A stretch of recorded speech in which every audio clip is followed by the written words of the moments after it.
stay you alive. One more word and you won't survive. What's up, everybody? It's Moho, back with another MLG breakdown. This is my team for Orlando, consisting of Haley, Shade, and Burgos. Right here, I'm going to take top control. I told my team I already got that unlocked. That is my pre-nade that you guys like to see on all of my other videos. This is one of the best rushes that you can do. You can either stun it or you can nade it. I naded it, nobody was there, so I ended up just pushing up anyway and getting a two-piece. I ended up killing two people, and Haley picked up another person. I made a really stupid move here to try and pull the flag, but I'm a risky player, and that's what I do as an objective player sometimes. And it didn't work out for me. But I did end up getting a call out, so sometimes dying might be a little bit good.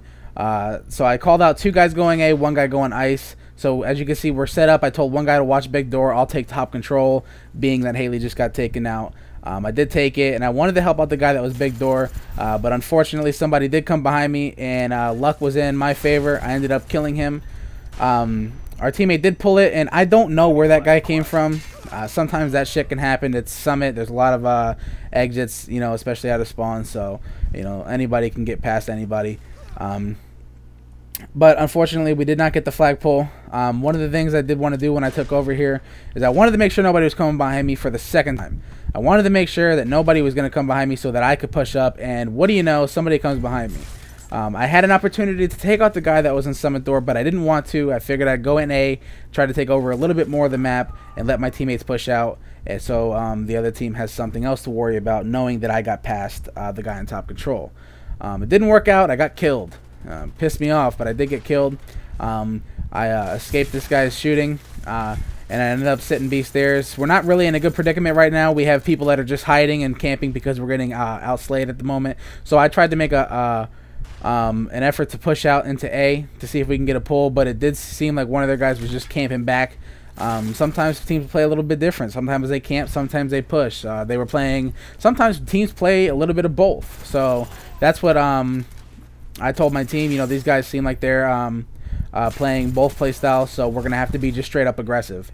I love being an aggressive team. I love being an aggressive player, because if you're aggressive, then you're not really people don't really know what's next for you, what step you're going to take next. If you're a camper, it's kind of easy to predict.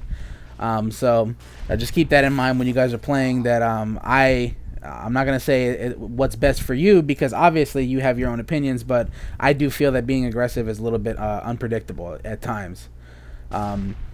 But I did get taken out. Burgos did pick up a nice two-piece, and of course I get shot from behind again. And one of these things, one of my biggest pet peeves is when you're playing either firing range, you got to hold jungle, or you're playing Summit, you got to hold top control.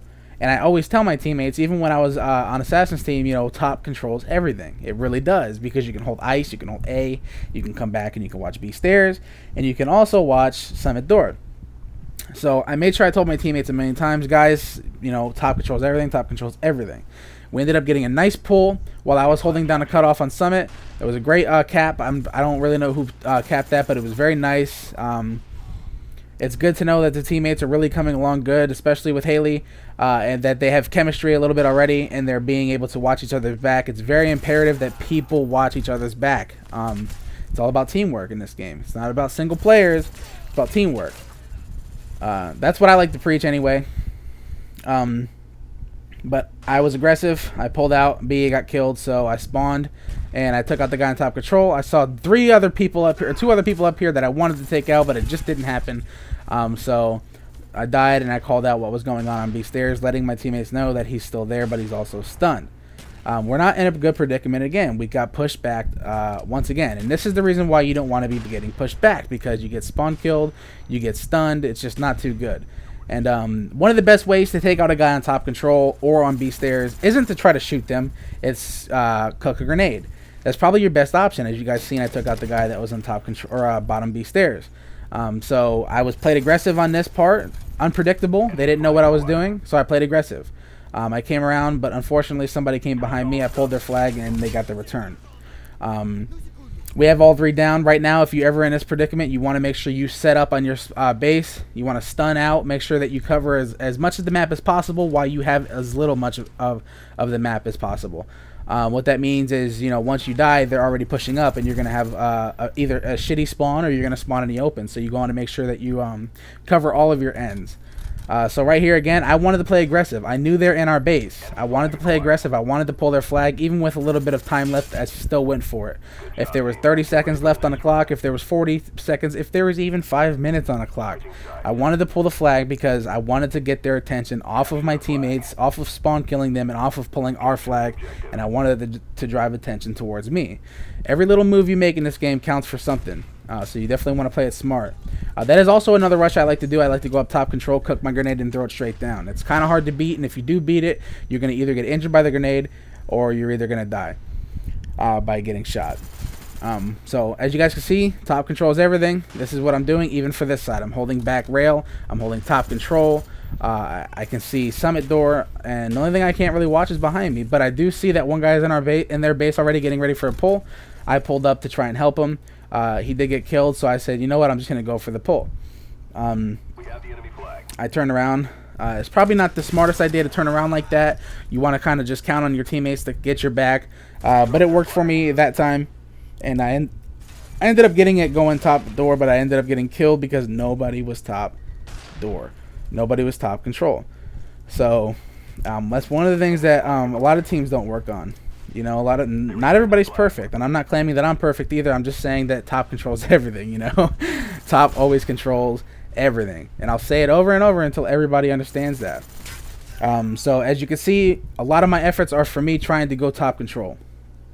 As long as you hold that area, you can control the spawn. You can control everything. So as I seen my teammates were already top control. Common sense told me to check summit. 2 players are down. I told my teammates I'm going to nade back tractor. I ended up nading, but nobody was there. They ended up pulling our flag. Instead of really focusing on people in their base, I wanted to make sure I focused on our flag, make sure they didn't get past anywhere that they shouldn't have. And I didn't realize that one of our teammates died in their spawn, so this pretty much led them up to have a nice cap. They're set up perfectly right now. I have a not-so-good spawn, and it didn't work out for us. So some mistakes were made. And you learn from your mistakes. So I mean, let's just say that I took top control over again. I wanted to come out here. I probably should never have been using a pistol. I knew I shouldn't have used the pistol, but I didn't want to make a noise by switching weapons, so I just dropped out and made sure that the guy didn't kill me. I played over aggressively, and I pushed back rail, and it worked out for us. I went to the back of their base to check it out, and I got a kill, and then I pushed up even further. That's where I made my mistake. I didn't check every corner, and I got killed. As you guys can see, we are down 1. I did spawn up. This is a really good nade spot, by the way. If you want to nade somebody who's behind tractor, it always works no matter what. Cook your nade for at least 2 to 3 seconds, and you'll end up killing the guy that's behind there in a nade spot or just trying to head glitch you guys. As you guys can see, top control is controlled. Our teammates are coming through middle and bottom control. One guy was following me, but I told him, I have this, you might as well go back. So that's what he did. So I came out, I took the kill, and I pulled the flag towards my teammates top control, but I ended up getting stunned. I recommend pulling top control. I really do. I recommend pulling top control for the simple fact that it's harder for you to get shot from other areas, and it's harder for you to run into somebody spawning. What I mean by that is they spawn B stairs. They spawn on railing side of their base, or red room railing side, and they spawn bottom control. So the most logical explanation on pulling the flag would be to go where? Top control. So that's what I did. But it is one of the harder places to pull because it's harder to get there. You're in the open, you can get stunned and whatnot. So Shade got a really nice pick up there. He got a nice return. That was beautiful on his part. I congratulated him. I wanted to pull up back railings here and make sure that I could probably get them off of their spawn. And I did see one. He didn't see me, unfortunately, and I ended up taking him out. So we have 2 dead. Haley picks up another kill. And again, I run top control. This is another reason, guys, because you can see nobody's... one guy was trying to come behind me, but he was coming from his original spawn, and Saints ended up picking up the kill. By the way, Saints had to jump into this game because Burgos had lagged out. I didn't want to end the game because it was a good game for footage, and so I could show you guys and explain to you guys some mistakes that we made, and it worked out in favor for us. We did get a beautiful cap. We're up 2-1 right now. I died. I wanted to tell my teammates, you know, make sure we play defensively, make sure we all set up. As you guys can see, I try to stun back tracker, making sure that they don't push behind us. I stun middle, regardless of me stunning my teammate. I still wanted to do that because stunning my teammate or not, I'm still going to stun an enemy. There's close to 15 seconds left. I wanted to push up mid-map because it's probably better to hold the map off a little bit more than it is to play defense and them get a lucky cap. And there it is. I was on a spawn trap. There's 6 seconds left. We have a flag in our possession right now, and we were going for the cap, but we just don't have enough time. We ended up getting 2-pieced. This is Moho, guys. This was my MLG breakdown on the map CTF Summit. Make sure you guys like, favorite, and subscribe, and follow me on Twitter. Thanks.